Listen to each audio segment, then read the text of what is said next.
नमस्कार, आप देख रहे हैं धा न्यूज और मैं हूं अभिषेक मिश्रा।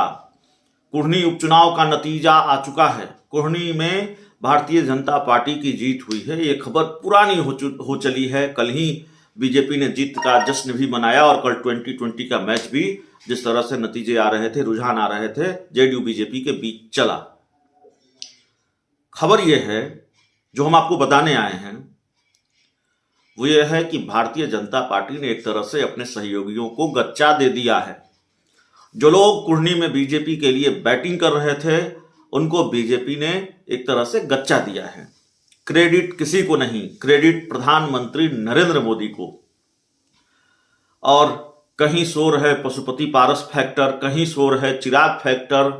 यह दावा किया जा रहा है लोक जनशक्ति पार्टी रामविलास की तरफ से कि चिराग फैक्टर काम आया हो। क्या पता आया भी हो, इस पर तो बहुत रिसर्च नहीं हुई है, किए जाने की जरूरत है। और मीडिया रिपोर्ट्स के हवाले से ये जानकारी सामने आई, ये खबर भी सामने आई।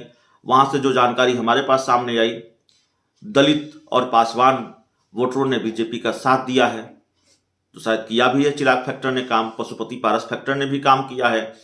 पशुपति पारस ने भी ओपनिंग बल्लेबाजी की, लगातार कई दिन तक प्रचार करने गए कुढ़नी में।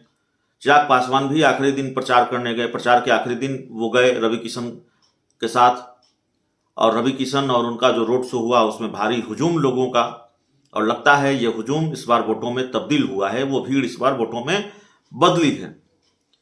लेकिन बावजूद इसके भारतीय जनता पार्टी ने कोई क्रेडिट चिराग पासवान को या पशुपति कुमार पारस को नहीं दिया है।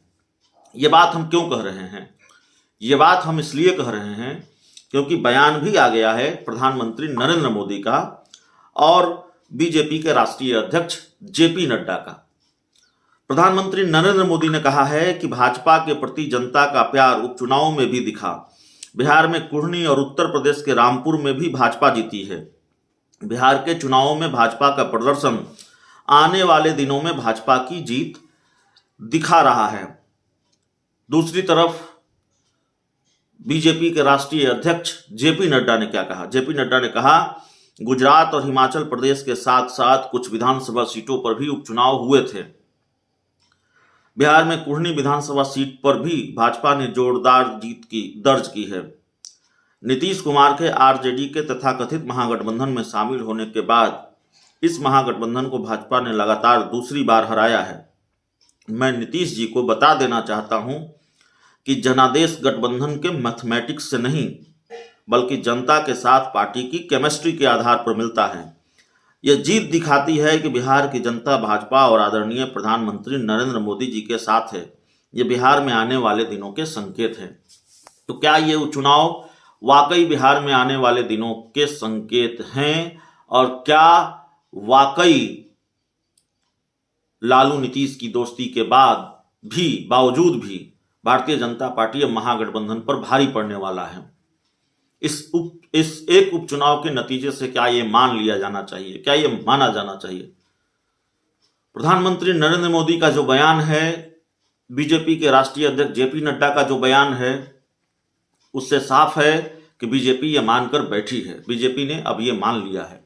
वाकई ऐसा है या नहीं है वो 2024 के लोकसभा चुनाव में दिखेगा, 2025 के विधानसभा चुनाव में दिखेगा। क्योंकि एक विधानसभा चुनाव 2015 का, जिसका उदाहरण बार बार दिया जाता है, लालू नीतीश साथ आ गए थे और पूरी ताकत लगाकर भी बीजेपी वो विधानसभा चुनाव नहीं जीत सकी थी बिहार का।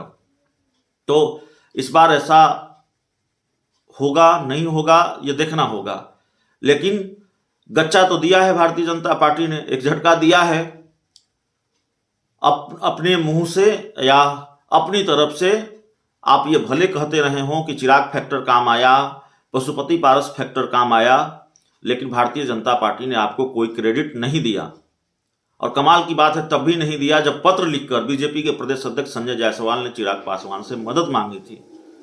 उनको कहा था कुढ़नी में आपकी जरूरत है। पशुपति पारस 3 दिन गए प्रचार करने के लिए, उनकी पार्टी के लोग लगातार लगे रहे। बावजूद इसे बीजेपी ने अपनी जीत बताया है और ये कहा है ये आने वाले दिनों में संकेत है। सहयोगियों के प्रति कोई आभार नहीं जताया, सहयोगियों को कोई क्रेडिट नहीं दिया। देखिए, जो हमारे पास अभी तक जानकारी है वो यही है।